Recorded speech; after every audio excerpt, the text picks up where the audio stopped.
আপনারও আল্লাহর গোলাম, আপনারা আল্লাহর থেকে মুখ ফিরিয়ে নিয়েন না ভাই। আল্লাহর ঘর মসজিদগুলো ফাঁকা, ফজর হয়ে গেছে, আমি একা নামাজ পড়ছি, একা আয়োজন দিচ্ছি, কোনো লোক আসে না ভাই। আপনারা আর ঘুমায়েন না, আল্লাহর রাস্তায় এটা কোনো টিকটক ভিডিও মনে করবেন না।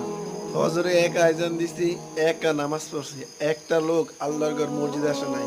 এই বৃষ্টি, এই শীত পায়া আপনাদের কি হইলো? আপনারা রবরে কিভাবে ভুলে গেছেন? এই ক্ষণস্থায়ী 2 4 10 ঘন্টা ঘুমায়া চিরস্থায়ী জাহান্নামী কিনতেছেন। শুধু এটা এই মসজিদের হালত না, বাংলাদেশের বহুত মসজিদ আছে, একজন মুসলিও যায় না, রেশারেশি কইরা, কাজ্জা কইরা, ঝগড়া কইরা। ভাই, কাজ্জা আপনার আমার লগে থাকতে পারে, ব্যক্তিগত সমস্যা থাকতে পারে, কিন্তু আল্লাহর ঘর মসজিদের তো কোনো সমস্যা নাই। আপনারা কেন নামাজ পড়েন না? আপনারা জানেন আপনারা না আসার কারণে পুরো মহল্লার উপরে কত আযাব চলবে। আল্লাহর ঘর মসজিদ ফাঁকা, এই সময় তরকারি বাজারগুলো যান, পুরো ভরপুর পাইবেন লোকজন, মাছের বাজার যান পাইবেন, কিন্তু আল্লাহর ঘর মসজিদ কেন ফাঁকা ভাই? আপনি যদি নামাজ পড়ে ওই আরতে যেতেন, কাজে দিতেন, আল্লাহ কি আপনাকে সাহায্য করতো না?